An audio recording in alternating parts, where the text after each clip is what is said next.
Merci Madame la Présidente.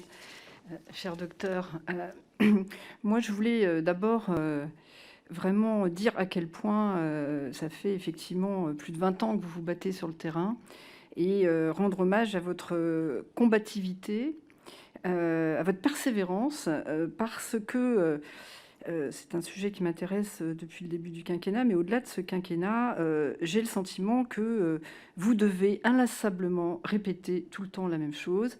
Vous avez beaucoup de patience, je trouve, parce que comme moi, je vous ai entendu souvent à plusieurs reprises, et puis monsieur tout à l'heure l'a souligné, ça doit devenir un peu fatigant que tout le monde dise « Oh là là, à quel point c'est horrible, qu'est-ce qu'on peut faire ?» Parce que c'est quand même tout le temps ce qu'on entend. Il y a un rapport, voilà, qui s'appelle le rapport Mapping, donc moi je vais dans ce sens-là, qui a été fait en 2010, qui absolument, il est terrible ce rapport, parce qu'il ne fait que mettre en avant les crimes les plus graves.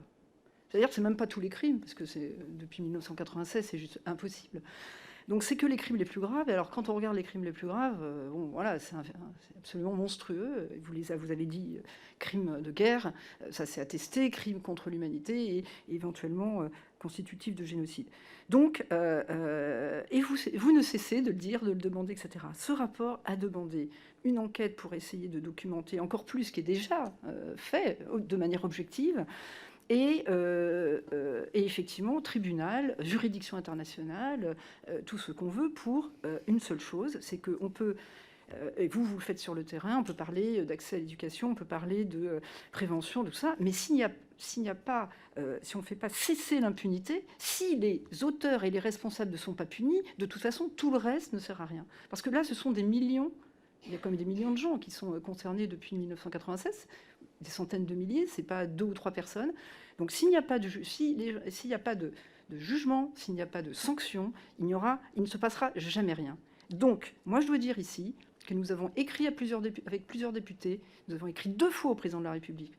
Parce que à chaque fois, la même chose qui est demandée, c'est demander à ce que le rapport Mapping soit mis en place. C'est le minimum. Ça ne veut pas dire qu'on l'obtiendra, puisque vous l'avez vu avec la Russie et la Chine. Mais si la France, qui se dit à l'avant-garde, pays des droits de l'homme, est incapable de répondre, que le président de la République ne soit pas capable de répondre à des députés qui m'ont demandé 2 fois ça, parce que ce que le docteur ne dit pas aussi, c'est qu'il est menacé. Donc, c'est aussi, il risque sa vie tous les jours.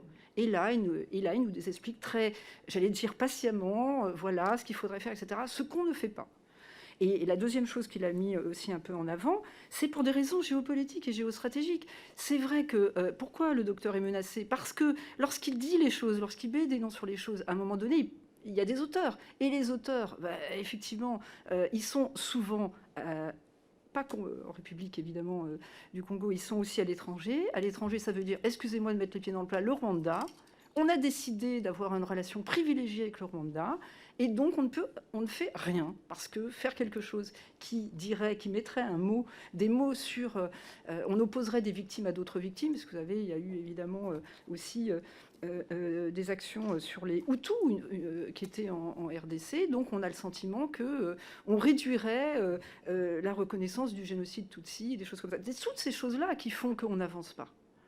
Donc, moi, je pense qu'aujourd'hui, il faut arrêter juste de dire c'est horrible, etc. Je pense qu'il faut faire pression sur nos gouvernements, quels qu'ils soient, parce qu'il n'y a pas évidemment que le président actuel qui n'a rien fait, puisqu'on a d'autres sous les autres quinquennats, et le président Sarkozy, c'était pareil. Nous avons choisi... Parce que nous choisissons un camp, nous choisissons de faire un déni sur ce qui se passe ailleurs. Et pour ceux qui ont dit, à juste titre, comme Françoise Dumas l'a dit, il n'y a pas qu'en RDC, c'est sûr, mais enfin, si on commençait par régler ce problème d'impunité en RDC, je peux vous dire que ça donnerait des exemples ailleurs. Donc, parce que là, si c'est pas réglé là, je ne sais pas où ça sera réglé. Donc voilà, moi c'est est-ce qu'on peut à un moment donné prendre une part de notre responsabilité et ne pas que se lamenter sur des horreurs absolues. Cette phrase qui me revient à chaque fois du docteur qui dit « j'ai opéré les grands-mères, j'ai opéré les mères, j'ai opéré les filles, et maintenant...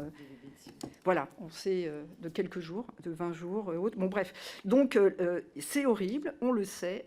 Nous ne prenons pas nos responsabilités, nous devons assumer de le prendre. Moi, ma question, vous l'avez un petit peu abordée, docteur, c'est effectivement sur le président actuel. puisque on parle beaucoup de justice transitionnelle. Il y a tout ce qu'on peut faire sur le plan international, mais il y a évidemment les politiques nationales. J'ai vu en plus qu'en tant que président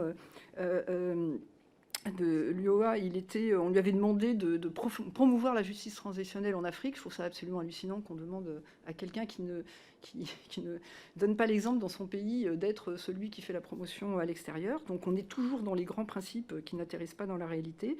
Donc vous l'avez dit, vous ne voyez aucun chemin, si personne ne vous aidait, d'autres actuellement, puisque la France ne le fait pas, vous ne voyez pas de chemin actuellement avec votre président actuel pour faire avancer cette justice transitionnelle. Et est-ce que la société arrive quand même à se mobiliser pour l'obtenir ?